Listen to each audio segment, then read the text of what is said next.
Hi, this is Nolan from Benchmark, and in today's video I'm going to be taking the Hemisphere S631 out into the field, and I'm going to be testing out the internal IMU tilt sensor to see what kind of accuracy and repeatability you can expect to get in the field.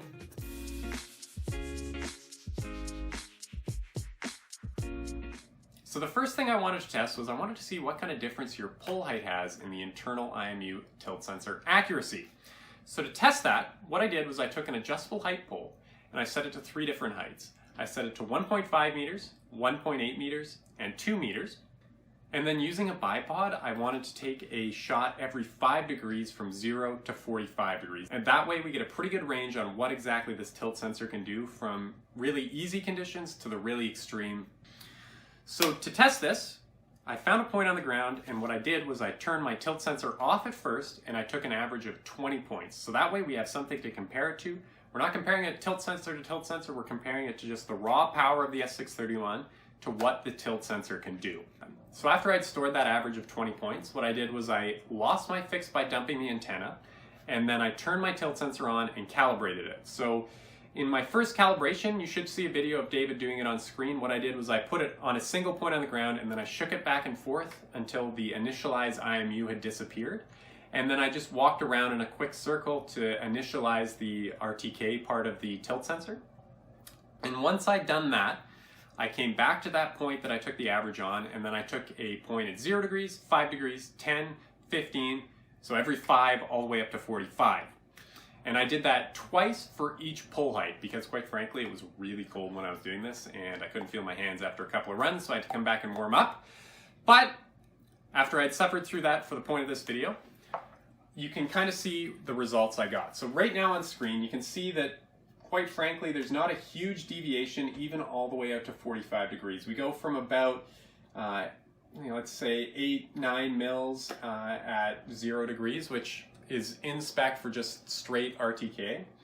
And that holds, that level holds all the way out to about 20 degrees for my 1.5 and 1.8 meter pull. You gotta remember, is I only took, this is only an average of 2 trials. This isn't the most scientific and rigorous examination of this. But that being said, you can see that all 3 pull heights out to 20 degrees, we get pretty good results under 2 centimeters.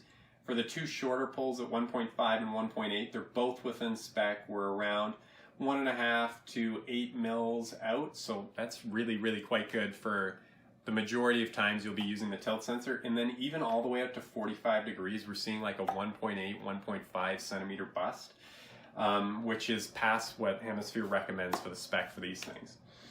What's more interesting actually is our 2 meter pull, we see quite a lot more deviation. So out to 45 degrees, we're seeing 3 centimeters. So now that we have the results here, I think we can all derive the simple conclusion: the shorter our pull, the better accuracy we can expect from our internal tilt sensor. And that's a pretty easy thing to control in the field and just a simple thing to keep in the back of your mind.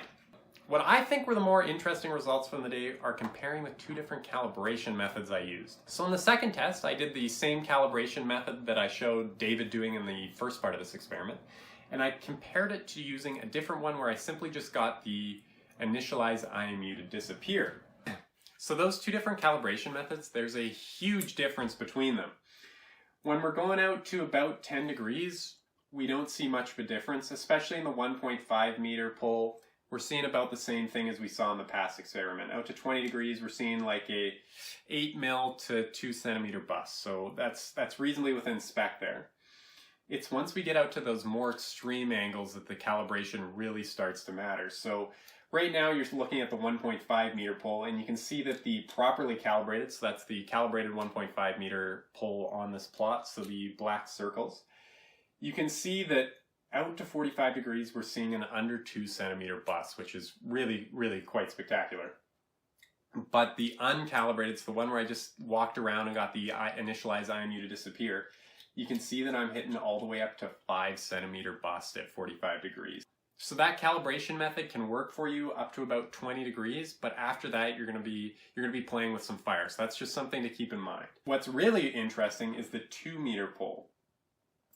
So you can see from the 2 meter pull, again, out to about 15, 20 degrees, we're within spec, but after that, if you're not doing the proper calibration method, you're going to see quite the bust. So at 40 degrees, we're seeing just about a 16, 17 centimeter bust. So it's super important if you're using a longer pole, maybe you want to get that better range, you want to get the receiver higher up so you're getting more radio, that you remember to do the calibration properly. Because if you do the calibration properly, you're looking at 2 centimeter bust at 45 degrees. But if you're not, you're going to be seeing some interesting results and you might have to come back later. And that's everything for today's video. If you have any questions or you have any ideas for videos, please let us know in the comments down below, or you can give us a call at 1-888-286-3204, or you can come visit us on the website at bench-mark.ca.